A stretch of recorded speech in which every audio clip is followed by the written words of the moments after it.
ये हमारा first part है और इस वीडियो में हम बात करेंगे कंप्यूटर के इंट्रोडक्शन और उसकी जनरेशंस के बारे में। आप कोई भी कंप्यूटर कोर्स करें उसमें आपको शुरू में ये जानना ही होता है कि कंप्यूटर की फुल फॉर्म क्या है, कंप्यूटर का इन्वेंशन किसने किया और कंप्यूटर की कितनी जनरेशंस है और किस जनरेशन में क्या हुआ था।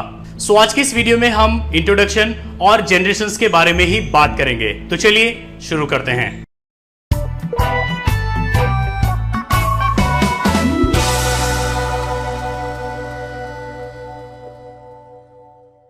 कंप्यूटर शब्द लैटिन लैंग्वेज के कंप्यूट शब्द से बना है, जिसका मतलब है गणना करना। कंप्यूटर को हिंदी में संगणक कहा जाता है। अगर मैं आपको आसान सी लैंग्वेज में बताऊं तो कंप्यूटर एक इलेक्ट्रॉनिक डिवाइस है जो डेटा इनपुट के रूप में लेता है और उसे प्रोसेस करता है और रिजल्ट्स को आउटपुट के रूप में हमें प्रोवाइड करता है। अब बात आती है कि कंप्यूटर की फुल फॉर्म क्या है। कंप्यूटर में टोटल 8 लेटर्स हैं। C for common, O for operating, M for machine, P for particularly, U for used for, T for technological, E for engineering और R फॉर रिसर्च। तो इसकी full form होती है common operating machine, particularly used for technological engineering research. अब हम बात करते हैं कि कंप्यूटर का इन्वेंशन, उसका आविष्कार किसने किया था। कंप्यूटर का इन्वेंशन चार्ल्स बेबेज ने किया था। उन्होंने 1822 में पहला मैकेनिकल कंप्यूटर बनाया था, जिसके आधार पर आज के सभी कंप्यूटर काम कर रहे हैं। चार्ल्स बेबेज को आधुनिक कंप्यूटर का फादर कहा जाता है। हालांकि शुरू में उन्हें गणित यानी मैथमेटिक्स बहुत पसंद था, इसलिए उन्होंने मैथ की एक बड़ी कैलकुलेशन को हल करने के लिए कंप्यूटर मशीन बनाई थी। चार्ल्स बेबेज ने 1837 में एक ऑटोमेटिक कंप्यूटर सिस्टम बनाने की सोची थी, लेकिन पैसे न होने की वजह से वो इसको पूरा नहीं कर सके थे। अब हम बात करते हैं कंप्यूटर की जनरेशंस के बारे में। टाइम के हिसाब से कंप्यूटर की अब तक 5 जनरेशंस आ चुकी है। तो पहले हम बात करते हैं फर्स्ट जनरेशन यानी पहली पीढ़ी के बारे में। कंप्यूटर की फर्स्ट जनरेशन का पीरियड 1946 से 1959 तक था। इन शुरुआती कंप्यूटरों में वैक्यूम ट्यूब्स का इस्तेमाल किया जाता था, जिसका रिजल्ट ये होता था कि वो बहुत भारी थे और उनकी साइज एक कमरे के जितनी होती थी। यानी फर्स्ट जनरेशन का एक कंप्यूटर पूरे एक कमरे में आता था, इतना बड़ा होता था। इसके मटेरियल बहुत ज्यादा गर्मी पैदा करते थे, उनके लिए बहुत ज्यादा बिजली लगती थी और बाद में बहुत ज्यादा गर्मी का पैदा होना उनके ब्रेकडाउन का कारण बन गया था। ये पहली पीढ़ी के कंप्यूटर मशीन लैंग्वेज पर भरोसा करते थे, जो कि सबसे बेसिक प्रोग्रामिंग लैंग्वेज होती है और जिसे कंप्यूटर के द्वारा ही समझा जा सकता है। ये कंप्यूटर एक समय में एक ही प्रॉब्लम को सॉल्व करने तक लिमिटेड थे, यानी आप इसमें एक बार में एक ही टास्क कर सकते थे। फर्स्ट जनरेशन की खास बातें ये हैं, उसमें वैक्यूम ट्यूब का इस्तेमाल किया जाता था, अविश्वसनीय होते थे, उन पर ज्यादा भरोसा नहीं किया जा सकता था, सिर्फ मशीन की लैंग्वेज को सपोर्ट करते थे, बहुत ज्यादा महंगे होते थे, बहुत ज्यादा गर्मी पैदा करते थे, सिलो इनपुट और सिलो आउटपुट होता था, बहुत ही बड़ा आकार होता था, एसी की जरूरत पड़ती थी, गैर पोर्टेबल होते थे, यानी उनको एक जगह से दूसरी जगह पर ले जाना पॉसिबल नहीं था और बिजली की बहुत ज्यादा खपत होती थी। फर्स्ट जनरेशन के कंप्यूटर थे ENIAC, EDVAC, UNIVAC, IBM 701, IBM 650। इसके बाद आती है सेकंड जनरेशन, कंप्यूटर की दूसरी पीढ़ी। कंप्यूटर की सेकंड जनरेशन का पीरियड 1959 से 1965 के बीच में था। इस जनरेशन में ट्रांजिस्टर का इस्तेमाल किया गया था, जो कि बहुत सस्ते होते थे और कम पावर का इस्तेमाल करते थे। उनकी साइज काफी कॉम्पैक्ट थी। वैक्यूम ट्यूबों की पहली पीढ़ी की मशीनों की तुलना में वो ज्यादा भरोसेमंद और फास्ट थे। इस पीढ़ी में प्राइमरी मेमोरी के लिए मैग्नेटिक कोर और सेकेंडरी स्टोरेज डिवाइस के रूप में मैग्नेटिक टेप और मैग्नेटिक डिस्क का इस्तेमाल किया गया था। इस पीढ़ी में फोर्टेन, कोबोल जैसी असेंबली लैंग्वेज और हाई लेवल प्रोग्रामिंग लैंग्वेज का इस्तेमाल किया गया था। कंप्यूटर में बैच प्रोसेसिंग और मल्टी प्रोग्रामिंग ऑपरेटिंग सिस्टम का इस्तेमाल किया गया था। सेकेंड जनरेशन की खास बातें थी कि उसमें ट्रांजिस्टर का इस्तेमाल किया गया था। फर्स्ट जनरेशन की तुलना में ज्यादा भरोसेमंद थे। फर्स्ट जनरेशन की तुलना में उनका साइज छोटा था। फर्स्ट जनरेशन की तुलना में कम गर्मी पैदा करते थे और फर्स्ट जनरेशन की तुलना में कम बिजली की खपत होती थी और फर्स्ट जनरेशन के मुकाबले में ज्यादा फास्ट थे, लेकिन ये बहुत महंगे थे, एसी की जरूरत पड़ती थी और मशीन और असेंबली लैंग्वेज को ये सपोर्ट करते थे।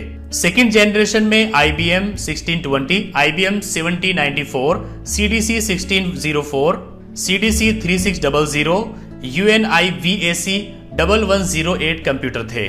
इसके बाद आई कंप्यूटर की थर्ड जनरेशन यानी कंप्यूटर की तीसरी पीढ़ी। कंप्यूटर की थर्ड जनरेशन का पीरियड 1965 से 1971 तक था। थर्ड जनरेशन के कंप्यूटर में ट्रांजिस्टर की जगह पर इंटीग्रेटेड सर्किट्स यानी आईसीएस का इस्तेमाल किया गया था। आईसी का इन्वेंशन जैक केल्बी ने किया था। इस इन्वेंशन ने आकार में छोटे, भरोसेमंद और कुशल कंप्यूटर बनाए। इस पीढ़ी में remote processing, time sharing, multi programming operating system का इस्तेमाल किया गया था। इस जनरेशन के दौरान हाई लेवल प्रोग्रामिंग लैंग्वेज जैसे कि फोर्टेन, सेकंड से फोर्थ तक, कॉबल, पास्कल, बेसिक, एल्गोल 68 वगैरह का इस्तेमाल किया गया था। ये पहले कंप्यूटर थे जहां यूजर कीबोर्ड्स और मॉनिटर्स का इस्तेमाल करते थे। इसने इन मशीनों को सेंट्रल प्रोग्राम का इस्तेमाल करते हुए एक साथ कई एप्लीकेशंस को रन करने के लिए कैपेबल बनाया था। थर्ड जनरेशन के कंप्यूटर की खास बातें थी कि इसमें आईसी का इस्तेमाल किया गया। पिछली दो जनरेशन के मुकाबले में ज्यादा भरोसेमंद थे, आकार में छोटे थे, कम से कम गर्मी पैदा करते थे, फास्ट थे, इनका मेंटेनेंस काफी कम आता था, लेकिन ये महंगे थे, एसी की जरूरत पड़ती थी और इसमें इलेक्ट्रिसिटी की कम खपत होती थी। ये हाई लेवल लैंग्वेज को सपोर्ट करते थे। इसके बाद आई कंप्यूटर की चौथी पीढ़ी यानी फोर्थ जनरेशन। कंप्यूटर की फोर्थ जनरेशन का पीरियड 1971 से 1980 तक था। फोर्थ जनरेशन के कंप्यूटर में वेरी लार्ज स्केल इंटीग्रेटेड यानी वीएलएसआई सर्किट का इस्तेमाल किया गया। वीएलएसआई सर्किट में लगभग 5000 ट्रांजिस्टर्स और दूसरे सर्किट एलिमेंट एक ही चिप पर लगाए गए। इसी कारण इस चौथी पीढ़ी में माइक्रो कंप्यूटर बनाना पॉसिबल हो सका। फोर्थ जनरेशन के कंप्यूटर ज्यादा पावरफुल, कॉम्पैक्ट, भरोसेमंद और सस्ते थे। नतीजा ये हुआ कि इसने पर्सनल कंप्यूटर यानी पीसी क्रांति को जन्म दिया। इस जनरेशन में time sharing, real time network, distributed operating system का इस्तेमाल किया गया था। इस जनरेशन में सभी हाई लेवल लैंग्वेजेस जैसे कि C++, डीबीएस वगैरह का इस्तेमाल किया गया था। 1981 में पहली बार आईबीएम ने एक ऐसा कंप्यूटर बनाया जो स्पेशल रूप से घरेलू इस्तेमाल के लिए डिजाइन किया गया था और बाद में 1984 में एप्पल द्वारा मैकशॉट बनाया गया। माइक्रो प्रोसेसर अब कम साइज और हाई प्रोसेसिंग पावर में बहुत आगे बढ़ गए थे। इन छोटे कंप्यूटरों की बढ़ी हुई पावर का मतलब है कि उन्हें लिंक किया जा सकता है, नेटवर्क बना सकते हैं। आखिरकार इंटरनेट का जन्म और तेजी से विकास हुआ। इस पीरियड के दौरान दूसरे मेन एडवांसेस जैसे कि ग्राफिकल यूजर इंटरफेस यानी GUI, माउस और लैपटॉप कैपेसिटी के साथ हाथ में पकड़े जाने वाले डिवाइसेस में बहुत ज्यादा बढ़ोतरी आई। फोर्थ जनरेशन की खास बात यह है कि इसमें VLSI टेक्नोलॉजी का इस्तेमाल किया गया।